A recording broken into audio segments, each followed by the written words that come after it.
வாழ்க வளமுடன். ஹாய் சகோஸ், இதயம் மீட்டும் மெல்லிசை போல உங்கள் மனதை மயக்கப் போகும் எழுத்தாளர் தீபா பாபு அவர்களின் கற்பனை சிதறல்களுக்குள் நம் பயணத்தை தொடங்கலாமா? அத்தியாயம் 15. அவன் மௌனம் கண்டு, என்னன்னா பிரச்சனை? எனக்காக எதுவும் வருத்திக்கிட்டு தயங்காதீங்க, உண்மையை சொல்லுங்க என்று மேலும் வற்புறுத்தினாள் அருந்ததி. என்னதான் வருத்தம் இருந்தாலும் எவ்வளவுதான் தயங்கினாலும் உன்கிட்ட இதை நான் சொல்லித்தான் ஆகணும் அருந்ததிமா என்றான் ரிச்சர்ட் வலியுடன்.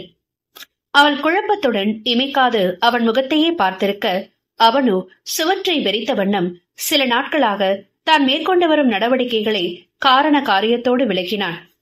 அதை கேட்டவளின் முகம் ஏமாற்றத்திலும் ஏக்கத்திலும் சுருங்கி விழுந்துவிட, சில நிமிடங்களே என்றாலும் அவனுடன் இணைந்து தானும் அதற்காக வருந்தியவள் சட்டென்று சுதாரித்து நிமிர்ந்து அவன் முகத்தை உற்று பார்த்தாள். வேதனையின் சுவடுகள் படர்ந்திருக்க, தன் கம்பீரத்தையும் கலையையும் தொலைத்திருந்தவனின் முகம் இவள் மனதை தெளிவாக்க உதவியது. இவ்வீட்டிலிருந்து தன்னை அனாதையாக விடுதிக்கு அனுப்ப சற்றும் விருப்பமில்லாமல் காலத்தின் கட்டாயத்தால் ரிச்சர்ட் செய்திருக்கின்ற ஏற்பாடுகளை தானே மனமுவந்து ஏற்று அவனை இந்த சங்கடத்திலிருந்து விடுவிக்க தயாரானாள் அருந்ததி. அண்ணா, இதுல எனக்கு ஒன்னும் பிரச்சனை இல்ல, நான் விடுதிக்கு போறேன், என்ன கிளம்பணும் என்றவள் சாதாரணமாக கேட்டதும் விழுக்கென்று திரும்பியவன் அவளை பலமாக முறைத்தான். அப்போ அவ்வளவுதான் உன்னுடைய பாசம் இல்லையா? எப்படா இவன் இப்படி சொல்லுவான்? இங்கிருந்து கிளம்பலான்னு இருந்திருக்க இல்ல, அப்படித்தானே என்றான் வெடுக்கென்று. அவளும் சிறு பிள்ளைதானே, என்ன செய்வாள்? அவனுக்காக என்று முயன்று தன்னை கட்டுப்படுத்திக் கொண்டிருந்தவள் மலமளவென்று கண்ணீர் ஊக்க ஆரம்பித்தாள். ஏ அருந்ததி என பதறி அவள் முகம் தாங்கினான் ரிச்சர்ட். நான் அப்படிப்பட்டவன்னு நீங்க நினைக்கிறீங்களா? நானா கேட்டப்ப கூட என்ன ஆசிரமத்துல சேர்த்து விட மறுத்து உங்களுக்கு தங்கச்சியா நான் இங்கேதான் தாங்கணும்னு ஆரம்பத்துல என்ன கட்டாயப்படுத்தியே நீங்களே இப்படிப்பட்ட முடிவு எடுத்திருக்கீங்கன்னா இந்த பிரச்சனை குறிச்சு எத்தனை தூரம் எல்லாத்தையும் ஆலோசிச்சிருப்பீங்க. நீங்களே வேற வழி இல்லாம வேதனையோட எடுத்த முடிவு. அதான் உங்க முகத்தை பார்த்தாலே தெரியுதே, பிறகு நான் எப்படி அதை மறுத்து உங்களை கஷ்டப்படுத்த முடியும் என்று வினவியவளின் உதடுகள் துடித்து நாசி விரிந்தது. அருந்ததிமா என்றவன் வருத்தத்தோடு அவளை தன் தோளில் ஆதரவாக சாய்த்து கொண்டான். ஐம் சாரிடா, உனக்கு கொடுத்த வாக்கை என்னால காப்பாற்ற முடியாம போயிடுச்சு என்றான் தழுதழுத்த குரலுடன். இப்ப மட்டும் என்னன்னா, எங்க இருந்தாலும் நான் உங்க பொறுப்புல தானே இருக்க போறேன் என்று அவனுக்கு ஆறுதல் கூறினாள் அருந்ததி. என்ன இருந்தாலும் ஒரே வீட்டுல தினமும் ஒருத்தரை பாத்துக்கிட்டு ஒன்னா தங்குறது போல வருமா என்றான் வெறுப்புடன். வராதுதான், அவளுக்கும் புரியத்தான் செய்தது. ஆனால் என்ன செய்ய முடியும்? அண்ணனை தனக்காக தன் வாழ்விற்காக எதுவும் பார்க்க வேண்டாம் என்று சொல்ல நினைத்தாலும் இதில் அவர் வாழ்வும் தானே அடங்கி இருக்கிறது. தன்னுடைய குடும்ப பின்னணி தெரிந்த எவரும் தன்னை திருமணம் செய்து கொள்ள முன்வர மாட்டார்கள். ஒருவேளை அப்படியே தெரியாமல் எவராவது முன் வந்தாலும் என்னால் அவர்களை ஏமாற்றவும் முடியாது, உண்மையையும் சொல்ல முடியாது. விவரம் சொன்னால் இருக்கின்ற மரியாதை மறைந்து தவறான கண்ணோட்டமும் என்ன போக்கும் தான் தோன்றும். அதற்கு அப்படிப்பட்ட திருமணே இல்லாமல் நிம்மதியாக இவருடைய தங்கையாகவே கௌரவமாக இருந்துவிட்டு போகலாம். இதை ரிச்சர்டிடம் சொல்லி இவள் ஹாஸ்டலில் சேர்வதை தவிர்க்கலாம். ஆனால் அடுத்து இந்த பிரச்சனை அவருடைய வாழ்வையும் தானே பாதிக்கும். இப்படிப்பட்ட பெண்ணுக்கு உதவுகிறீர்களா? இப்படிப்பட்டவளை உங்களுடன் வீட்டில் தங்க வைத்திருக்கிறீர்களா என்று அவரை தவறாக புரிந்து கொண்டு யாரும் திருமணம் செய்ய மறுத்தால் என்ன செய்வது? அல்லது வசதி வாய்ப்புகளுக்காக முன்வந்து அப்படியே திருமணமே செய்து கொண்டாலும் அவர்களுடைய இல்லற வாழ்வில் தன்னை காட்டி இகழ்ந்து பேசினால் அவர் மரியாதையும் தானே சேர்ந்து கெட்டு போகும் என்று அந்த எண்ணத்தை கைவிட்டாள். இப்படியே இருவரும் அடுத்தவரின் நலனுக்காக என்று மற்றவர் தங்கள் வருத்தத்தையும் வேதனையையும் மறைத்து அவரவர் வழியில் தனியாக வாழ்க்கை பாதையில் காலடி எடுத்து வைத்தனர். அருந்ததி பள்ளி நாட்களில் பள்ளி விடுதியிலும், விடுமுறை நாட்களில் ரிச்சர்டுக்கு தெரிந்த கிறிஸ்தவ ஆசிரமம் ஒன்றிலும் தங்குவதற்கு ஏற்பாடுகள் செய்திருந்தான் அவன். அவனுடைய தாத்தா காலத்திலிருந்தே அவர்கள் குடும்பம் நன்கொடை வழங்கி வரும் ஆசிரமம் என்பதால் அவனின் சூழ்நிலை கருதி நிரந்தரமாக அல்லாது இப்படி பகுதி நேரமாக சிறுமி தங்குவதற்கும் தனி சலுகையாக நிர்வாகத்தினர் ஒத்துக்கொண்டார்கள். இப்படி ஒரு சூழ்நிலையில் பிரிந்திருக்கின்ற காலத்திலும் அவளை தனித்து விடாமல் அலைபேசியில் தினமும் தொடர்பில் இருந்தான் அவன். அருந்ததிக்கு என்று தனி கைபேசி, தனக்கும் அவளுக்கும் மட்டுமே என பிரத்யேகமாக தனி எண்கள். எந்த நேரத்திலும் அவள் தன்னை நேரடியாக தொடர்பு கொண்டு பேசும் அளவிற்கு வசதி வாய்ப்புகள் என்று செய்து கொடுத்திருந்தான். தினமும் மறவாமல் வீடியோ சாட்டிங்கில் பேசுபவள் மாதம் ஒருமுறை அவள் தங்கி இருக்கின்ற வளாகத்திற்கு நேரில் சென்று அவளோடு 1 மணி நேரம் அளவலாவி மகிழ்வாள்.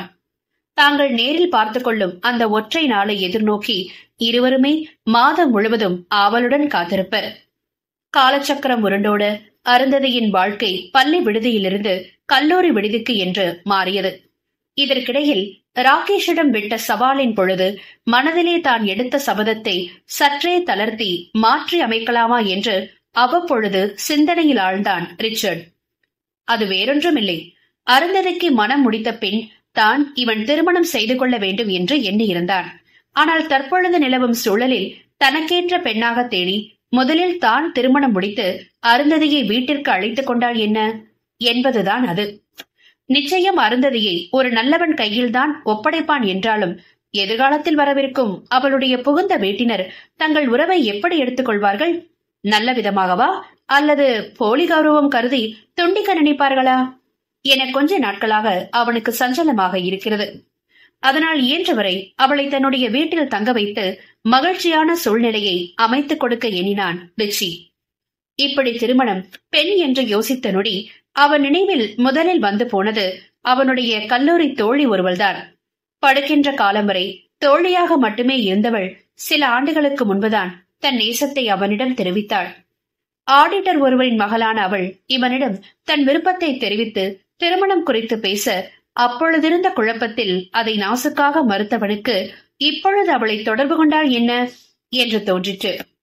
இவனுடைய அழைப்பிற்கு எந்த ஒரு மறுப்புமின்றி அந்த நட்சத்திர ஹோட்டலின் முகப்பில் புன்னகையுடன் வந்து இறங்கியவளை கண்டு இவன் ஆர்வமுடன் சென்று வரவேற்க அவள் முகத்தில் வெற்றி புன்னகை அரும்பியது.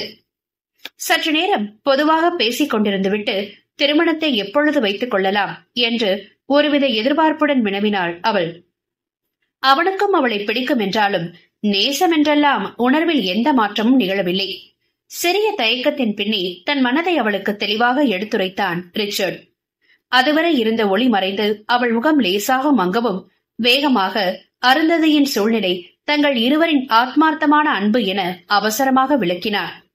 சில நிமிடங்களுக்கு தன் கை விரல்களை நன்கு ஆராய்ந்து அவனுடைய இதய துடிப்பை ஏற்றியவள் மெல்ல நிமிர்ந்து வருத்தத்துடன் உருவளிக்கவும் இவனுக்கு ஏமாற்றமாக இருந்தது. நீயும் எங்களை சந்தேகப்படுறியா என்றான் வேதனையோடு. சச்ச என்று வேகமாக அதை மறுத்தவள், அந்த பொண்ணை பத்தி தெரியலனாலும் உன்னை பத்தி எனக்கு நல்லாவே தெரியும் என்றாள் பதிலாக. அப்புறம் என்ன என்றான் எதிர்பார்ப்போடு. ரிச்சர்ட், இது பிராக்டிகலி ரொம்ப கஷ்டம்பா. நீ அவளுக்கு பினான்சியலா எத்தனை செலவுகள் பண்ணாலும் நான் அதை கண்டிப்பா தட்டி கேட்க மாட்டேன்.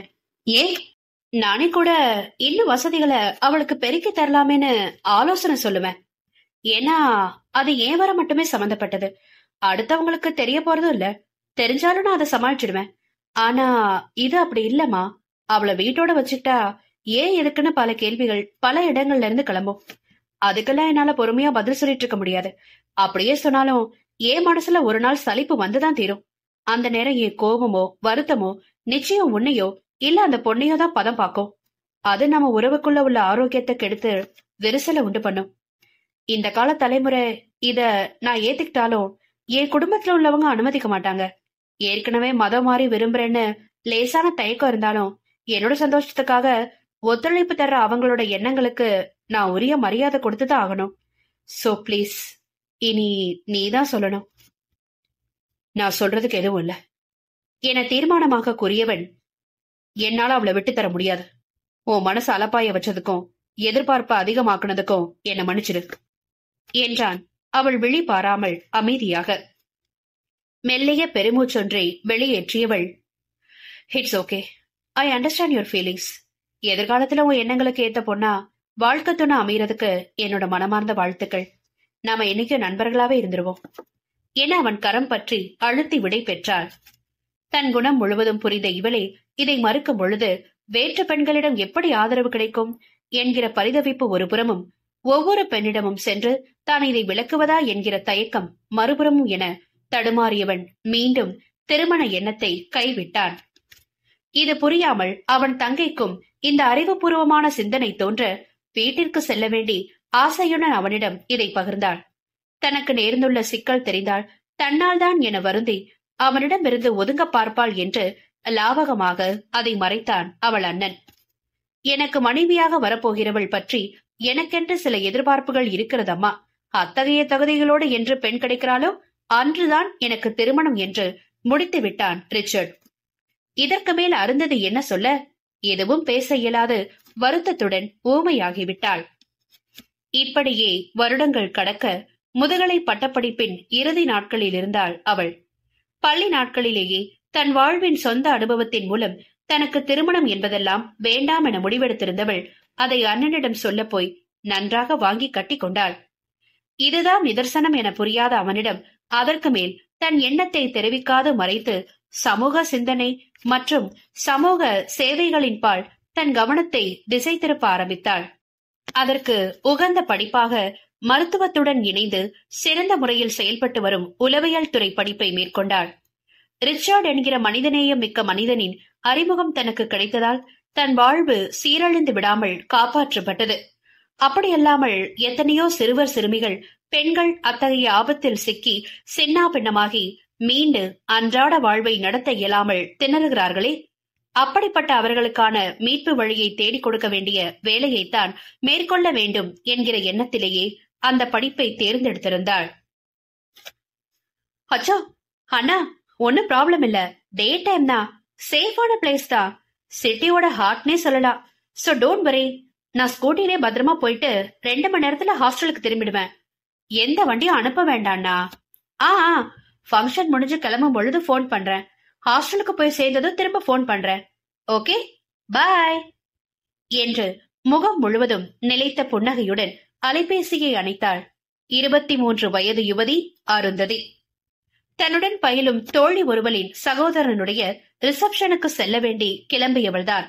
ரிச்சர்டின் பல்வேறு உத்தரவுகளில் ஒன்றான புதிதாக வெளியிடங்களுக்கு செல்ல வேண்டி வந்தால் தன்னிடம் அறிவிக்காமல் எங்கேயும் செல்லக்கூடாது என்கிற அன்பு கட்டளையை ஏற்று அவனிடம் விவரம் தெரிவித்து கிளம்பியது.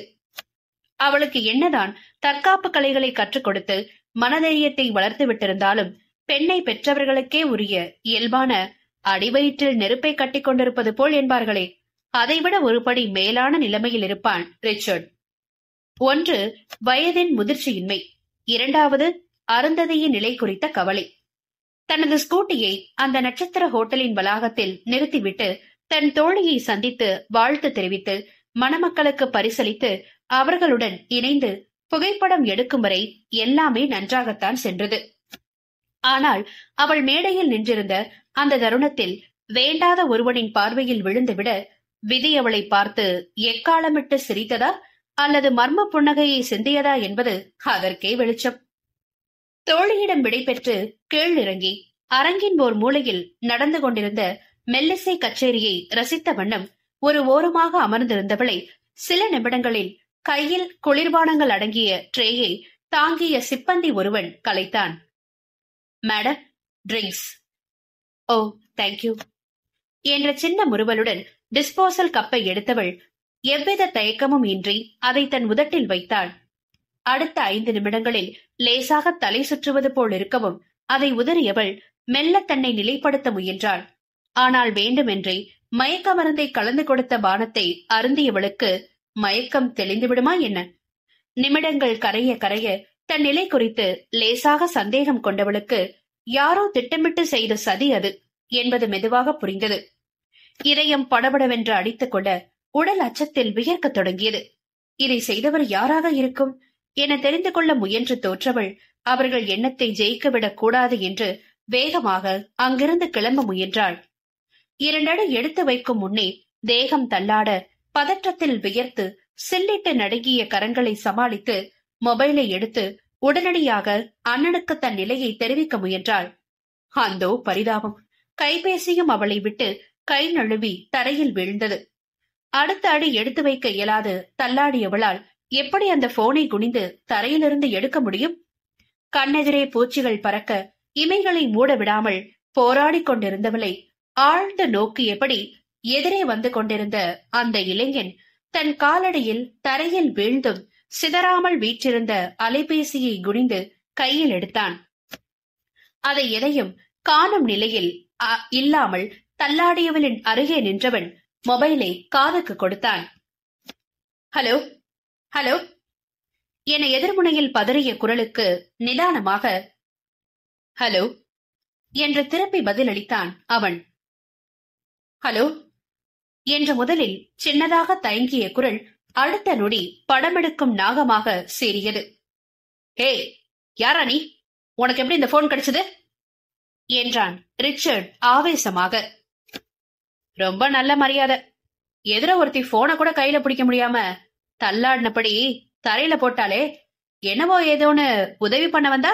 எனக்கு இது தேவைதான் என்றான் புதியவன் நக்கலாக. என்ன என்று அதிர்ந்தவன் ஒன்றும் புரியாமல் குழம்பி, நீங்க எங்க இருக்கீங்க? உங்க எதிரில தள்ளாடுற பொண்ணு யாரு? அவ என் தங்கச்சியா என்றான் பதற்றத்துடன். அது எனக்கு தெரியாது என்று உதடுகளை பெருக்கியவன் தான் இருக்கும் இடத்தை தெரிவித்தான். ஓ நோ, அவ என் சிஸ்டர் அருந்ததிதான். அவளுக்கு என்ன ஆயிடுச்சு? கடவுளே, நான் உடனே கிளம்பி வரேன். அது வரைக்கும் நீங்க அவளை கொஞ்சம் கவனமா பாத்துக்க முடியுமா பிளீஸ்? நான் அவ ஃப்ரெண்டு கிட்டையும் உடனே விவரம் சொல்றேன் என்று கெஞ்சினான். அவனுடைய பதற்றம் உணர்ந்து குரலில் அதுவரை இருந்த அலட்சியம் மாறி இவனும் பொறுப்பாக பதிலளித்தான். ஷூர், யோ ப்ராப்ஸ், பாத்து வாங்க, நாங்க இங்கே வெயிட் பண்றோம். ஓ தேங்க்ஸ் a lot என்றவனின் குரலில் வெளிப்பட்ட மூச்சரிப்பு அவன் கிளம்பி விட்டதை உணர்த்த இவனும் ஒரு பையுடன் அலைபேசியை அணைத்து பாக்கெட்டினுள் போட்டான். அதற்குள் எதிரில் நின்றவள் கைகளால் துளாவி காற்றிலே வாத்தியம் இசைக்க முயல அவளை கீழே விழாமல் தாங்கி நிறுத்தினான் அவன். அவளோ அதற்கு இணங்க மறுத்து அவனை விளக்க முயன்று தோற்று கொண்டிருந்தாள். ஹே யா யா நீ குயில எத கலந்த என அவன் சட்டையை பற்றியபடி குளறியவளின் பேச்சை கேட்டு முதலில் புன்னகை வந்தாலும் அடுத்து வேதனையில் முகம் இறுகியது. மீண்டும் அலைபேசி அலற அலுப்புடன் குனிந்து பார்த்தால் அவளுடையதிலிருந்து என புரிய வேகமாக வெளியே எடுத்தான். சாரி, நான் வந்துட்டே இருக்கேன். Just 15 minutes. நான் ரிச்சர்ட். நீங்க? ஐ எம் கருண் சித்தார்த் என்றான் இவன் நிதானமாக. எப்படி இருக்கு சர்ப்ரைஸ்?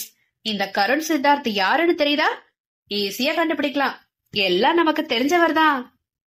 நட்புகள் எல்லாரும் நம்ம சேனலை மறக்காம சப்ஸ்கிரைப் பண்ணுங்க. கதையை கேளுங்க, லைக் பண்ணுங்க, கமெண்ட் பண்ணுங்க, பிடிச்சவங்க ஷேர் பண்ணுங்க. நன்றி.